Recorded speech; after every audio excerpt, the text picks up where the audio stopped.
सबसे जबरदस्त इलास्टिसिटी किसकी होती है? स्टील की होती है। रबड़ से ज्यादा इलास्टिक क्या होता है? स्टील। अब आपके मन में अजीब ख्याल आएगा, तो समझिएगा ध्यान से। यही कारण है कि ट्रेन जिस पे दौड़ती है ना, वो लोहे की पटरी नहीं रहती है, वो स्टील का रहता है। जो करिया करिया जिस पे ट्रेन चलती है ना, क्या होता है? स्टील होता है। उसको हाई कार्बन स्टील का। ट्रेन जाने के बाद फिर अपने जगह पे आ जाएगा।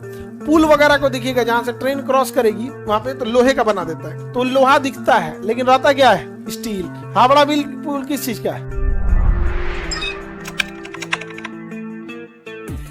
इलास्टिसिटी का मतलब होता है प्रत्यास्थता। इलास्टिसिटी का मतलब क्या होता है?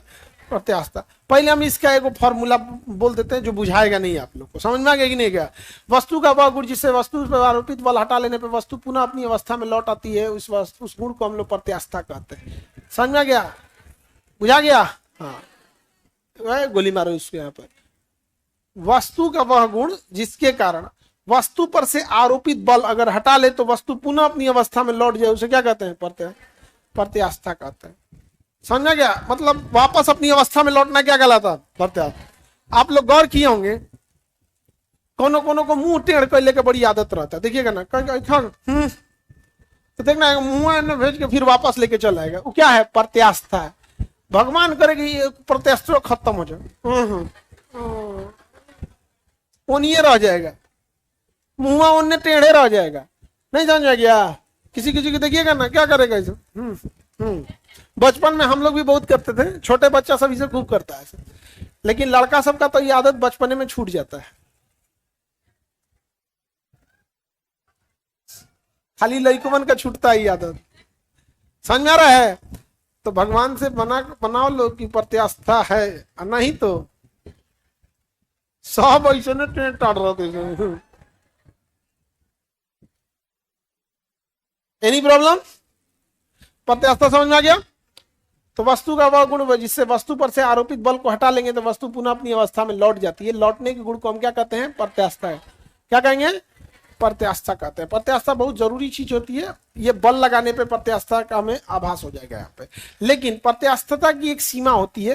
प्रत्यास्थता की लिमिट के बाहर जाएंगे तो प्रत्यास्थता खत्म हो जाती है। जैसे रबड़ को खींचने का एक लिमिट होता है, घींच घींच के क्या कर दीजिएगा ना तो ढीला हो जाएगा, प्रत्यास्थता क्या हो जाएगा? खत्म हो जाएगा। यहाँ पे समझ में आएगा कि नहीं आ गया?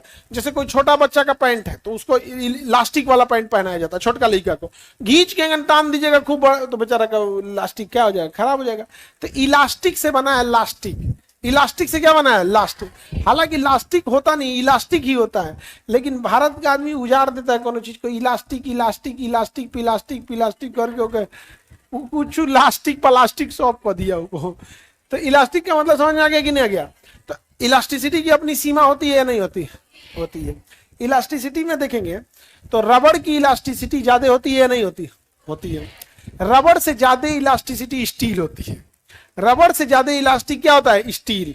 अब आपके मन में अजीब ख्याल आएगा, तो समझिएगा ध्यान से। स्टील ज्यादा इलास्टिक होता है। सेम साइज का हम दो ठो रॉड ले लेते हैं।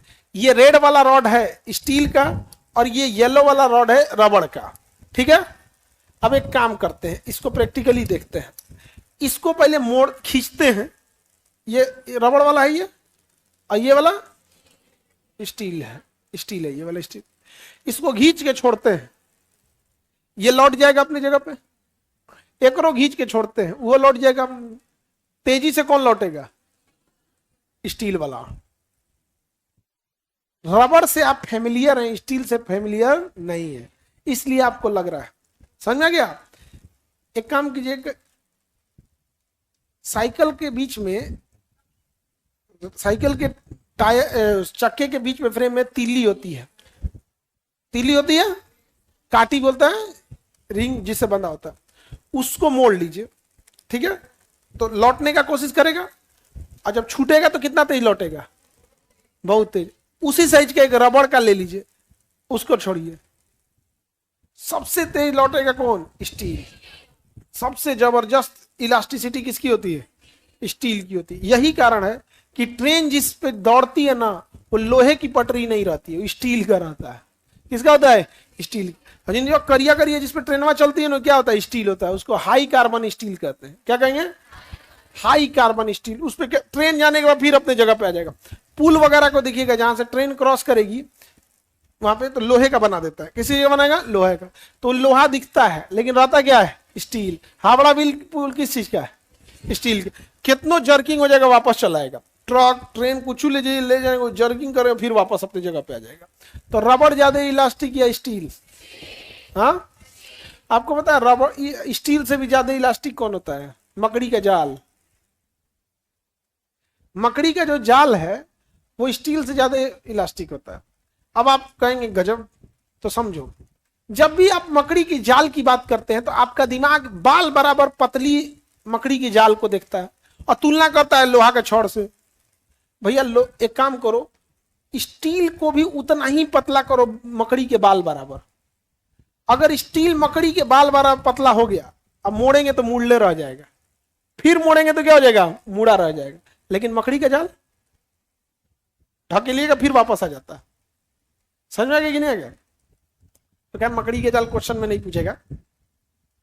इलास्टिक ज्यादा इलास्टिक रबड़ या स्टील? हाँ, स्टील की कई कैटेगरी होती है। हम लोग जिस बर्तन में थरिया उरिया बनाते हैं स्टील का, वो है स्टेनलेस स्टील। क्या है? एस एस शॉर्टकट में क्या कहते हैं, एस एस, स्टेनलेस स्टील। वो उसमें जंग नहीं लगता है, बट मजबूती के लिए उसको यूज नहीं करते।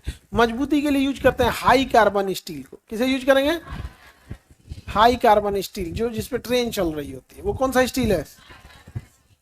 इलास्टिसिटी समझ में आ रहा है कि नहीं आ रहा? अब हम लोग को इलास्टिसिटी देखना है कि किस में कैसे कैसे कौन सा इलास्टिसिटी होता है, किस पदार्थ में कितना इलास्टिसिटी होगा, किस में कितना नहीं होगा। समझ में? तो जब भी किसी चीज की तुलना कीजिए तो साइज एकदम बराबर होना चाहिए। ये नहीं कि रबड़ के लिए आप हऊ वाला रबड़वा देखें जिसे मिठाई के डिब्बा पैक करता है, स्टील के नाम पे छड़ से नीचे उतरबे नहीं करते, ऐसे नहीं ना होगा। इलास्टिसिटी समझ में आ रहा है कि नहीं आ रहा है?